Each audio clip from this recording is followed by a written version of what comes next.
Ilang beses ko nang nabalitaan yung ganitong pangyayari. Yung pinaka-recent yung nangyari around 2016 or 2015. Sabi nila sa may Santa Barbara. Pero hindi ko sure pero sure ako na nangyari yun dito talaga sa Pangasinan. Itong ikikwento ko ay tungkol naman sa kasong nahawakan ni Lolo. Cold case in a way kasi wala namang nakulong. Mas tabo kasing maituturing noon ang usapang mental health kaysa ngayon. Parang para sa kinauukulan noon, hindi to magagawa ng isang ina sa mga anak niya. Yes, not one, not two, but three. Red flag na to ngayon, di ba? Pero noon hindi. May naghihinala na, pero walang may gustong mangialam. Parehong teacher ang lolo at lola ng sanggol na nawawala. Akala ni Lolo kaso na naman ng missing person ang hahawakan niya. Kaso nang sabihin ng lolo at lola sa kanya na ikatlo na itong nawawalang apo nila, doon na napaunat ng upo si Lolo. Ang hinala ng mga kapitbahay, kinuha ng kumaw ang mga sanggol. Yung dalawang unang nawala, sabi ng nanay ay naiwan niya lang sandali sa papag sa likod bahay nila. Nagsalang lang daw siya sandali ng sinaing dahil bibili na ng lutong ulam ang asawa niya. At pagbalik, wala nang sanggol. Ganon na rin ang nangyari sa ikalawa. Yung ikatlo, nahuli niya umano ang isang babae na bitbit na ang anak niya. Tumalon ito sa may bintana at nanakbo na papunta sa kalsada kung saan sumakay ito sa kulay puting van.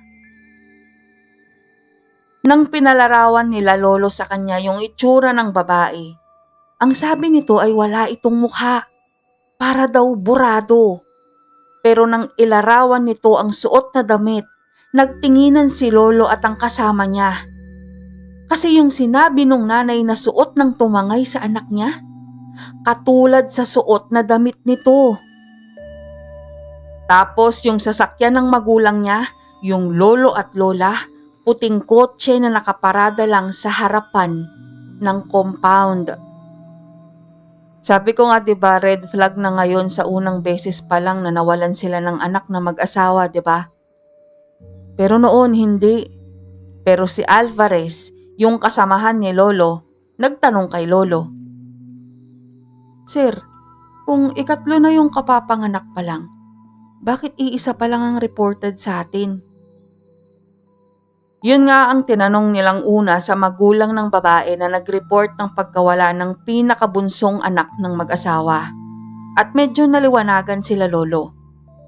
Kasi sa Mindanao nagtuturo at nakatira yung mag-asawa, yung lolo at lola. Nang taon lang na yun sila nakabiyahe ulit pa Pangasinan. Kasi nga, nalaman nila na nanganak ulit ang anak nila. Magkakasunod pa lang taon na nagbuntis at nanganak ang anak nila. Nangangamba sila na ma-overwhelm ito at lalo pagsasaka ang trabaho ng asawa niya. Alam nilang mahihirapan itong samahan ng anak nila sa pag-aalaga sa mga bata. Kaya ang ginawa nila ay nag-leave silang mag-asawa, bumiyahe sila pa Maynila at yung puting kotse ay saka mag-anak sa Pasig nila hiniram.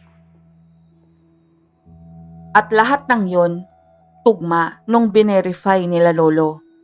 Ang inaasahan talaga ng matandang mag-asawa ay 3 na ang daratnan nilang mga apo. Kaso hindi, wala ni isa. Napatunayan din na totoo ngang magkakasunod na taon na nagbuntis yung nanay. Tigi-1 taon lang sana ang pagitan ng mga bata. Sana. May mga birth certificate na nagpapatunay, pati yung midwife nagpatunay na nanganak nga. Ayon pa sa kanya, malulusog ang mga bata kahit pasunod-sunod silang nabuo. Yun nga lang nahirapan ng nanay manganak sa 3 pero nairaos naman. Yung midwife naniniwala din sa sinasabing kumaw ang kumuha sa mga samgol. Kumaw ang tawag sa mga nangunguha ng bata dito sa amin. Tapos in-interview na nila Lolo yung mga kapitbahay. Lahat din sila naniniwala na kumaw nga. Maliban sa isa, kasama sa bukid ng asawang lalaki, yung tatay ng 3 sanggol na nawawala. Sabi nito kay Lolo, dikdikin, gisahin at sabunin nilang mabuti yung asawang lalaki. Pero inassure niya sila Lolo na wala itong ginawa sa mga anak, basta tanungin nilang mabuti.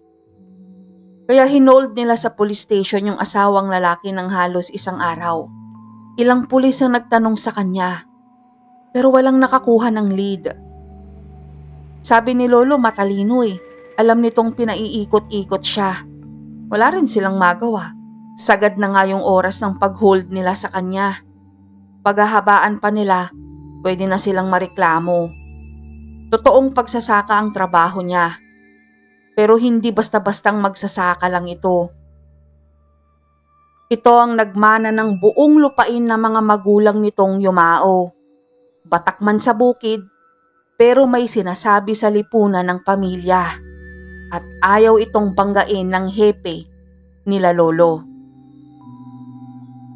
Kaya laking gulat nila makalipas ang 2 taon, bumisita yung parish priest sa presinto at hiniling na makausap si Lolo, yung hepe at yung iba pang involved sa kaso nung nawawalang 3 sanggol. Isinama sila ni Father sa simbahan at doon nila naabutan yung tatay ng 3 bata. May hinihiling baby at parang kapapanganak lang. Hindi vegetarian o straight vegan si Lolo, pero itong case pala na ito ang dahilan kung bakit hanggat maaari hindi siya nagkakarne ng baboy o baka. Nang araw na yon, umiiyak na ipinagtapat ng tatay sa kanila na alam niyang hindi kumaw ang kumuha sa 3 anak niya, kundi ang asawa niya mismo, yung nanay. Hindi niya nahuli pero nagkahinala na siya nung una pa lang dahil ng araw na mawala ang panganay nila, nakapagluto pa ng ulam ang asawa niya. Bagay na hindi talaga nito ginagawa kasi sa 1 buwan mula nang maipanganak ang anak nila, lagi itong pagod. Paliwanag ng lalaki sa kanila, makailang ulit niya nang sinabi sa asawa na kukuha na lang sila ng mag-aalaga. Pero ayaw ng misis niya. Hindi raw nito ipagkakatiwala ang anak sa ibang tao. Hanggang sa araw na mawala ang panganay nila, inaya siya nitong kumain sila bago sumamang maghanap. Adobo ang niluto. Nang tumanggi siya, bigla itong nagwala at binato siya nito ng kutsilyo. Nang umiwas siya, mas lalo itong nagalit at nagwala. Kaya wala siyang nagawa. Kaya kumain na lang siya. Hindi nila nahanap ang anak nila. Nalungkot siya, nagmukmok, nagpakalunod sa alak. Habang ang asawa niyang babae ay parang walang nangyari. Tapos nakabuo ulit sila. Tapos nawala na naman ang 2 anak nila. Pero sa pagkakataong yun, nakita nila ng kaibigan niya yung bestida ng asawa niya na may mga bahid ng dugo. Pinilit din sila nito na kumain ng mechado pero yung kaibigan niya sinapak ang asawa niya kaya nakatulog ito. Sa buong bakuran ay naghanap silang magkaibigan pero bukod sa dugo ang duster, wala na silang iba pang nakita. Gusto nilang magsabi pero hindi nila alam kung kanino. Tapos natatakot silang mahusgahan at mabaliktad. Sino nga bang maniniwala na magagawa yun ng isang ina sa sariling anak niya? Sila nga rin ay hindi makapaniwala Tapos nang kumprontahin nila yung babae, parang ibang tao to. Tinakot sila na pag hindi sila kumain ng mechado, isusumbong niya sila sa pulis na sila ang kumuha sa anak niya. Sabi ng lalaki, malaki ang pasasalamat niya sa kaibigan niya dahil nandun ito. Kasi malamang kung wala ay kumain na naman siya nung mechado. Buo na ang loob niyang hindi na sila magsisiping pa ng asawa niya. Ayaw niya nang may madamay pa sa bagay na hindi niya mapaliwanag kung ano ba. Kwento ni Lolo, nakakaawa yung lalaki habang nagkikwento. Kasi hindi naman daw ganoon talaga ang asawa niya noon. Hindi niya alam kung anong nangyari o nagbago. Kaya laking gulat niya nang makalipas ang 1 taon, buhat nang mawala ang ikalawa nilang anak. Masaya nitong ibinalita sa kanya. Nabuntis ito. At sa araw din na yon na magsabi siyang buntis siya, kinagabihan nun ay may nakitang bangkay ng isang lalaki sa palaisdaan malapit sa kanila. May saksak ito sa batok na tumagos hanggang leeg. Ibig sabihin nakatalikod itong pinatay. Wala itong saplot. Yung bangkay ay caretaker ng palaisdaan. Ayon sa lalaki at sa kaibigan niya, sa tingin nila, ito ang nakabuntis sa asawa niya. Kasi hindi na talaga siya nakisiping pa sa kanya eh. Babae ang ikatlong bata. Hindi na rin bayolente ang asawa niya at mukhang normal na ng mga anak. Kaya napanatag ang lalaki na siguro naman ang nangyayari sa asawa niya ay humupa na. Mahigit 1 buwan na rin ang bata at hindi pa rin ito nawala, kaya napanatag talaga siya. Hindi man niya ito anak ay tinanggap at minahal niya. Mas naging hands-on na din siya. Halos hindi na siya umaalis sa bahay. Hindi niya iniiwanan hanggang maaari ang mag-ina niya. Kaya laking gulat niya ng araw na yun, nang mawala ang ikatlong anak nila. Kasi sumaglit lang siya sa bukid para maghatid ng ulam ng mga tauhan niya. At makalipas nga ang 2 taon ay nagbuntis ulit ang asawa at hindi pa rin siya ang ama. Sabi ni lolo sa amin halata naman kasi brownish ang buhok ng baby na maputi. Pinoy na Pinoy ang kulay ng lalaki at babae. Ang gusto nung parish priest na sila na sa simbahan ng kukup-kup muna sa bata. Tapos ang tanong ng hepe nila lolo, anong gusto niyong gawin namin? Tumawa daw yung pare. Ano raw bang ginagawa ng mga pulis? At yun nga, ang gusto nila arestuhin at ikulong yung babae. Father, walang katawan, walang ebidensya, walang kaso. Sagot ng hepe.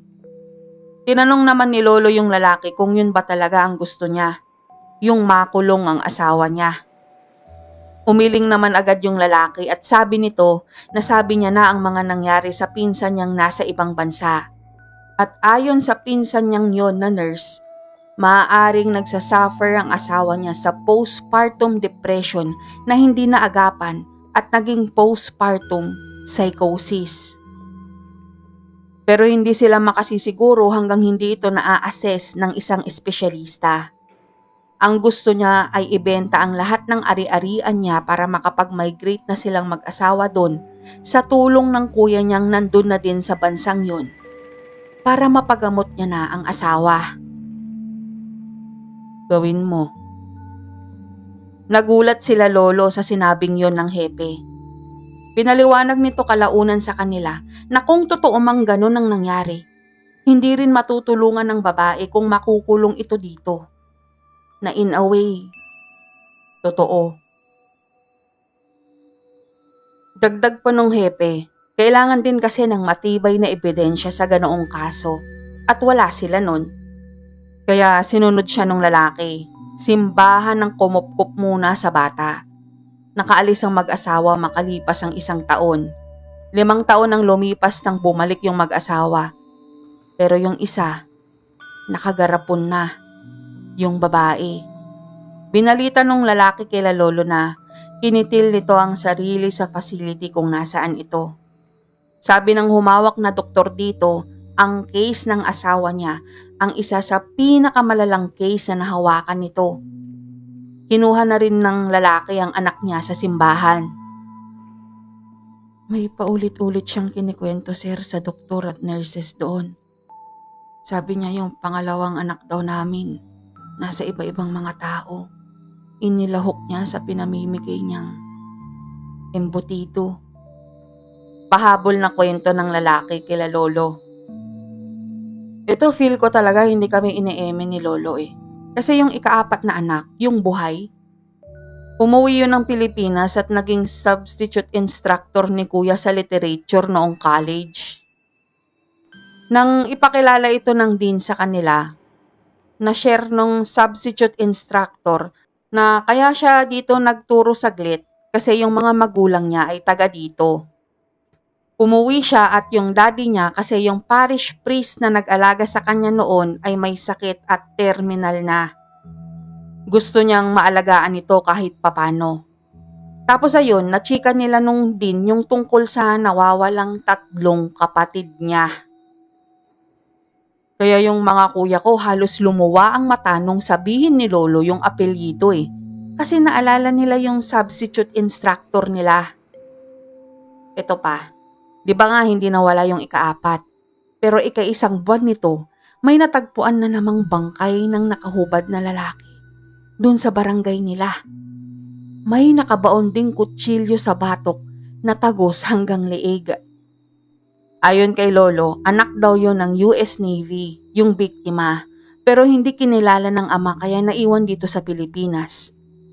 Kulay brown ang buhok nun at kulay gray ang mga mata.